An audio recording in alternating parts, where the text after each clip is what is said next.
하나님 아버지, 주님의 은혜를 감사합니다. 오늘도 거룩한 한날을 허락해 주시고 또 주님 안에서 또 하나님 앞에 또 먼저 예배드리며 하루를 열 때 주님께서 영광 받아 주시옵소서. 우리 성도들 어디 있든지 주님께서 항상 지켜주시고 보호하시고 함께 해주셔서 하나님의 주시는 은혜 가운데, 하나님의 주시는 평강 가운데 오늘 하루도 복된 하루 되게 하여 주시옵소서. 이 예배 가운데 하나님 영광 받아 주시고 우리들의 기도와 간구를 응답해 주실 줄 믿고 예수님의 이름으로 기도드리옵나이다. 아멘. 룻기 2장 1절에서 7절까지 우리 한 목소리로 읽겠습니다. 나오미의 남편 엘리멜렉의 친족으로 유력한 자가 있으니 그의 이름은 보아스더라. 모압 여인 룻이 나오미에게 이르되 원하건대 내가 밭으로 가서 내가 누구에게 은혜를 입으면 그를 따라서 이삭을 줍겠나이다 하니 나오미가 그에게 이르되 내 따라 갈지어다 하며 룻이 가서 베는 자를 따라 밭에서 이삭을 줍는데 우연히 엘리멜렉의 친족 보아스에게 속한 밭에 이르렀더라. 마침 보아스가 베들레헴에서부터 와서 베는 자들에게 이르되 여호와께서 너희와 함께 하시기를 원하노라 하니 그들이 대답하되 여호와께서 당신에게 복 주시기를 원하나이다 하니라. 보아스가 베는 자들을 거느린 사환에게 이르되 이는 누구의 소녀냐 하니 베는 자를 거느린 사환이 대답하여 이르되 이는 나오미와 함께 모압 지방에서 돌아온 모압 소녀인데 그의 말이 나로 베는 자를 따라 단 사이에서 이삭을 줍게 하소서 하였고 아침부터 와서는 잠시 집에서 쉰 외에 지금까지 계속하는 중이니이다. 아멘. 오늘 말씀 속에서 나오미의 며느리 룻과 또 보아스의 만남의 사건이 기록되어 있습니다. 하나님은 우리의 그 삶의 여정 가운데 우리가 붙잡을 수 있는 그런 가능성들을 곳곳에 설정해 놓으십니다. 그 가능성들이 어떻게 우리의 삶 속에서 실현될지는 우리가 미리 알 수가 없죠. 오늘 본문 속에서도 이 여인 룻이 보아스의 밭에 이렇게 이르게 되는데 3절에 보면 우연히 엘리멜렉의 친족 보아스에 속한 밭에 이르렀다 이렇게 기록되어 있습니다. 우연이라는 말을 표현되어 있지만은 룻의 이 발걸음은 이미 하나님께서 세밀하게 의도된 중에서 이 나오미를 회복시키기 위한 그런 계획 중의 일부로서 하나님께서 그것을 허락하신 것이죠. 계획해 놓으신 것이죠. 그렇기 때문에 우리들도 역시 우리의 삶의 여정 가운데 하나님이 어떻게 길을 인도하실지 우리는 알지 못합니다. 그러나 하나님은 우리가 그 인생길을 걸어가는 데 있어서 다 구체적으로 그 모든 것들을 계획하시고 섭리하시고 그것을 준비시킨다는 것이죠. 그런 믿음을 가지고 우리가 살아가면서 그러면 우리가 어떤 태도를 가져야 될 것인가라고 했을 때 우리에게 주어진 현실 속에서 우리가 최선을 다하는 모습이 중요하다는 것을 우리는 기억해야 됩니다. 우리의 상황이 힘들고 어려울지라도 그 속에서 걱정만 하는 것이 아니라 믿음으로 한 걸음을 내딛는 것이죠. 믿음으로 우리의 현실 속에서 믿음으로 성실하게 우리의 주어진 환경 속에서 최선을 다하는 모습, 하나님은 그것을 기뻐하십니다. 그리고 그렇게 믿음으로 한 걸음을 띄고 나아간 사람에게 하나님은 응답하시고 계십니다. 하나님은 우리의 삶을 오늘도 지켜보고 계십니다. 그렇기 때문에 무엇보다도 하나님은 우리의 성실함을 기뻐하십니다. 그리고 그 성실함 가운데 복을 주시죠. 사실 룻의 입장에서 보면 이 남이 밭에 가서 떨어진 이삭을 줍는다는 것이 얼마나 사실은 부끄럽겠어요.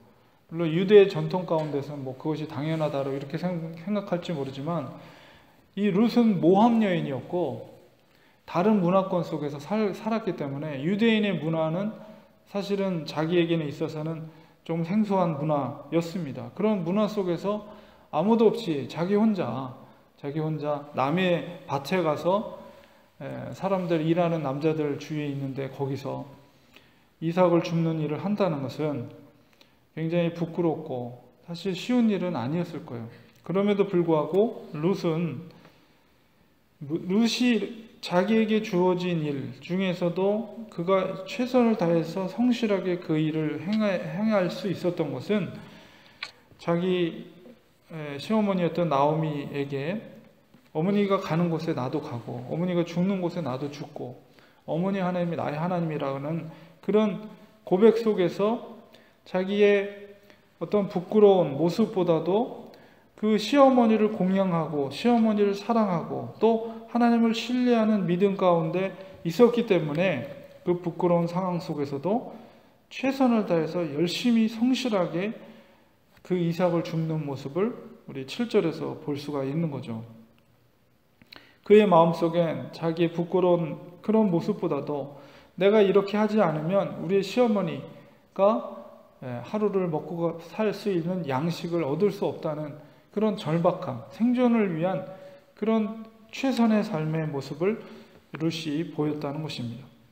그런 성실함에 대해서 주위에 있는 일꾼들도 그를 인정했을 뿐만 아니라 보아스도 그렇게 자기의 시어머니를 공양하고 있는 그런 효성이 깊은 룻과 타문화권에 와서 또 낯설은 곳에 와서 이렇게 살아감에도 불구하고 성실하게 자기의 주어진 일을 위해서 열심히 하는 룻을 보아스는 남다르게 이렇게 생각하고 있었다는 것이죠. 이 모든 것이 하나님의 섭리 가운데 되어지는 일이었다는 것이죠. 그래서 하나님은 무엇보다도 자기가 어떤 상황과 형편에 있을지라도 어떤 신분에 있을지라도 자기에게 주어진 상황 속에서 최선을 다하는 그리고 또 믿음으로 발걸음을 나아가는 자들에게 하나님은 응답하시고 그들을 축복해 주신다는 거예요.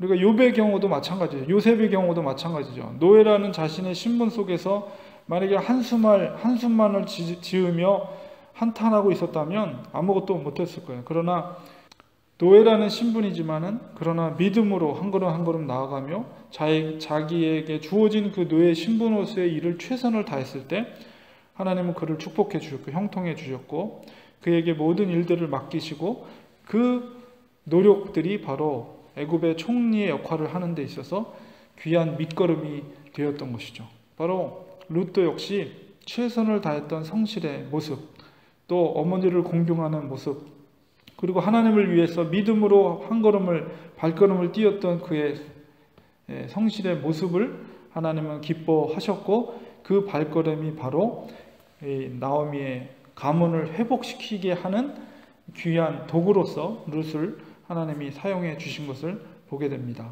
그렇기 때문에 하나님은 우리의 인생 여정 가운데 그냥 우연이라는 것은 절대 없습니다.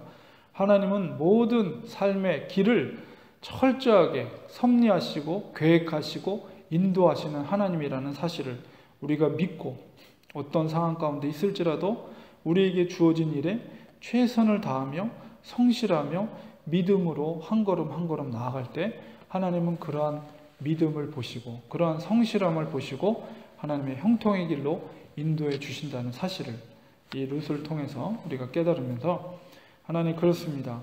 우리에게도 믿음을 주시고 또한 우리에게 주어진 일에 최선을 다하는 성실함을 주셔서 그것을 통해서 하나님은 우리를 회복시켜 주시고 그것을 통해서 하나님은 우리를 형통의 길로 인도해 주실 뿐만 아니라 축복해 주시는 하나님의 놀라운 섭리를 지난 후에 나중에 얼마나 나오미가 기쁨 속에서 고백하는 노래와 고백이 뒤에 나옵니까? 우리도 그러한 하나님의 섭리를 깨닫는 순간 하나님께서 이래서 이렇게 우리를 인도해 주셨구나 라는 고백이 되어줄 수 있도록 우리가 우리의 주어진 일에 믿음으로 성실하게 최선을 다하는 우리 성도님들 되시기를 주님의 이름으로 축원드립니다.